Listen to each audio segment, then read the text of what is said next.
Dear all, मैं चंद्रभान प्रसाद बोल रहा हूँ।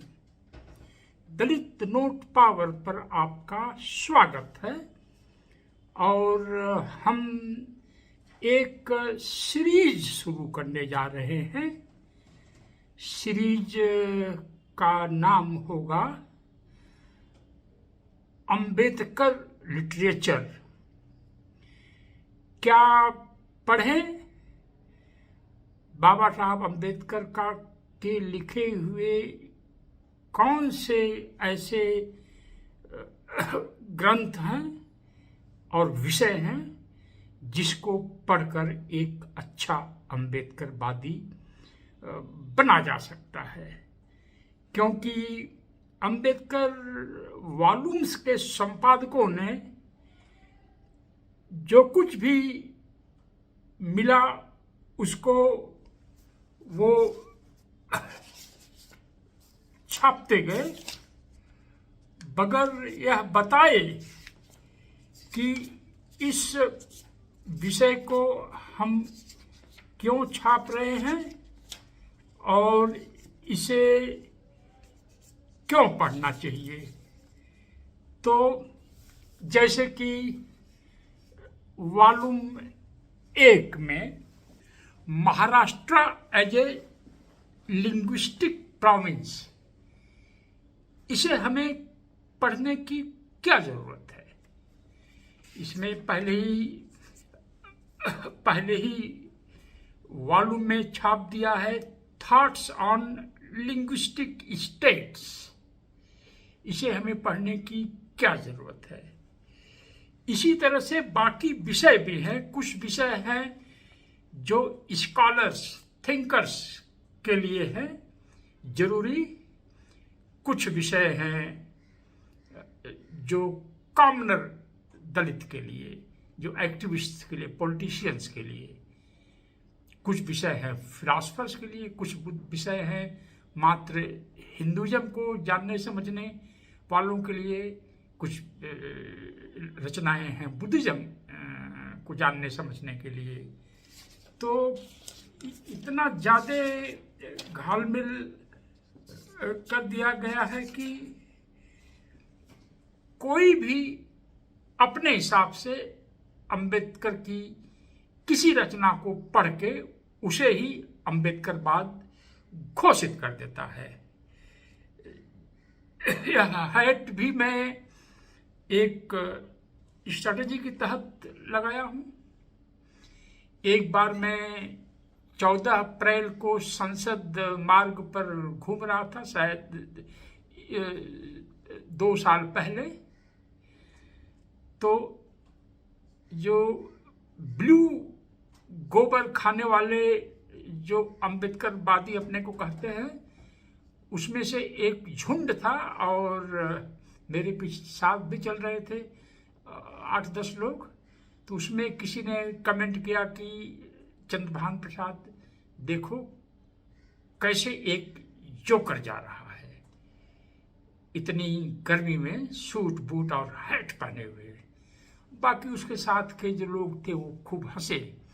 तो हमारे एक दोस्त ने बोला कि क्या किया जाए इनके साथ, बताइए, आप आदेश दीजिए। का कोई बात नहीं, बाबा साहब ने धैर्यशील पेशेंस रखने के लिए कहा है, छोटी मोटी चीज़ों से परेशान नहीं होना चाहिए। तो मैं इसका रेफरेंस सिर्फ इसलिए कह रहा हूँ कि जिसने भी किया हो, मेरे पास यह प्रूफ नहीं है कि आरएसएस ने ही किया है या बीजेपी ने किया है या आईटी सेल ने किया है, कि जो भी थोड़ा बहुत अंबेडकर की कॉपी करेगा या अंबेडकर के लायक, अंबेडकर के निर्देशों के हिसाब से काम करेगा, उसको ये लोग गालियां देंगे। यह सच है। किसने ट्रेन किया है इनको, ये कहना मुश्किल है, क्योंकि हमारे पास इसका कोई एविडेंस नहीं है। सामान्य भाषा में कहें तो समझिए कि बाबा साहब की रचनाएं एक बहुत बड़ा ट्रक के रूप में है।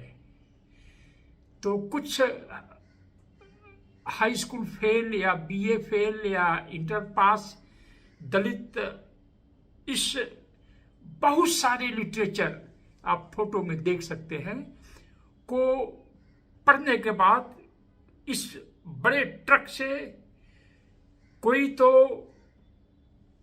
पहिया निकालकर भाग गया और बोला यही अम्बेडकरवाद है।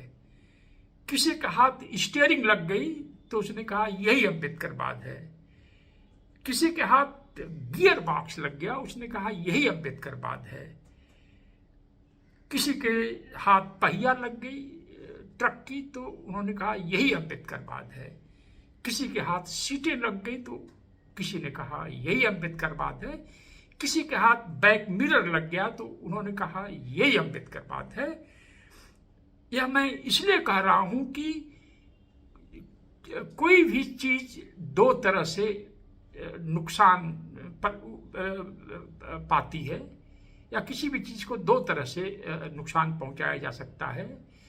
एक तो बाहरी प्रेशर से, यानी कोई व्यक्ति इंसान है उस पर बाहर से कुछ किसी ने पत्थर मार दिया या एक्सीडेंट हो गया।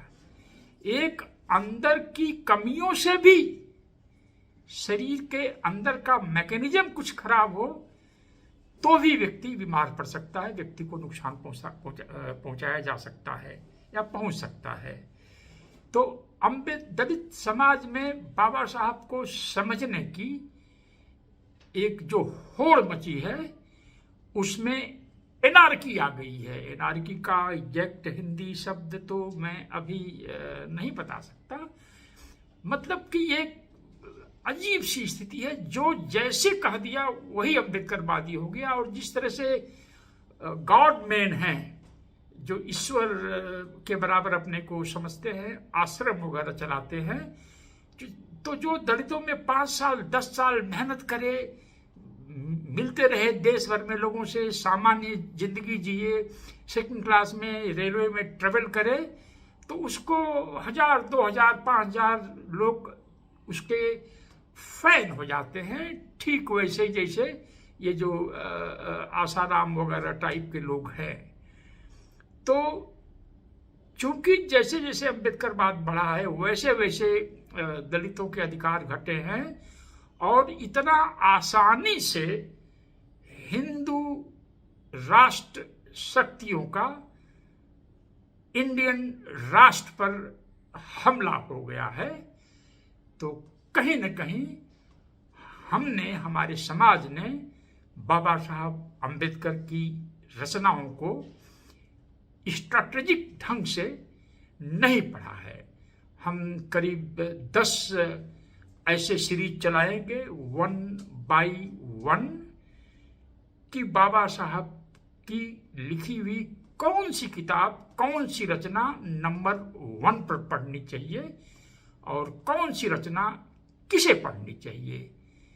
तो इस शुरुआत में हम जो है दलित बाबा साहब की जितनी रचनाएं हैं कुछ तो हाई फिलॉसफी हैं। जैसे कि जब आरपीआई का ब्लूप्रिंट उन्होंने बनाया, जो 13 अक्टूबर को 1956 को बुद्धिज्म एम्ब्रेस करने के एक दिन पहले नागपुर में उन्होंने प्रेस में जो बताया, उसमें उन्होंने प्रियम्बल जो संविधान का है उसी को आरपीआई का भी एम्स एंड ऑब्जेक्टिव बता दी के रूप में पेश कर दिया। और कई महीने बाद उनका महापरिनिर्वाण हुआ था। अगर कुछ और एक्स्ट्रा जोड़ना होता तो किसी को डिक्टेट करा देते, कहीं अपने हाथ से लिख देते 10 लाइन और कि इसके अलावा भी आरपीआई ये काम करेगी। उसमें उन्होंने शेड्यूल कास्ट का भी नाम नहीं लिया, दलित, शेड्यूल कास्ट, डिप्रेस्ड क्लासेस आदि आदि। तो इस सीरीज की हम शुरुआत कर रहे हैं। हम यह भी नहीं दावा कर रहे हैं कि जो हम कह रहे हैं वही सही है, पर जब कक्षा हाई स्कूल के लोग कह रहे हैं कि अम्बेडकरवाद यही है, तो हमारा भी अधिकार बनता है कि हमारी विजडम में, हमने खूब पढ़ाई की है अम्बेडकर वॉल्यूम्स का, हमारे विजडम में क्या नंबर 1 पर, क्या नंबर 2 पर, क्या नंबर 3 पर, क्या नंबर 4 पर, क्या नंबर 5 पर, यानी क्या पढ़कर बाबा साहब अम्बेडकर का आप अम्बेडकरवादी हो सकते हैं। अगर आपको यह मुहिम अच्छी लगे तो कृपया इसको सब्सक्राइब करिए, इस दलित नोट पावर को शेयर करिए और संभव हो तो इसमें कंट्रीब्यूट भी करिए। इसमें कंट्रीब्यूशन का एक आइकन दिया हुआ है। जय भीम, जय भारत।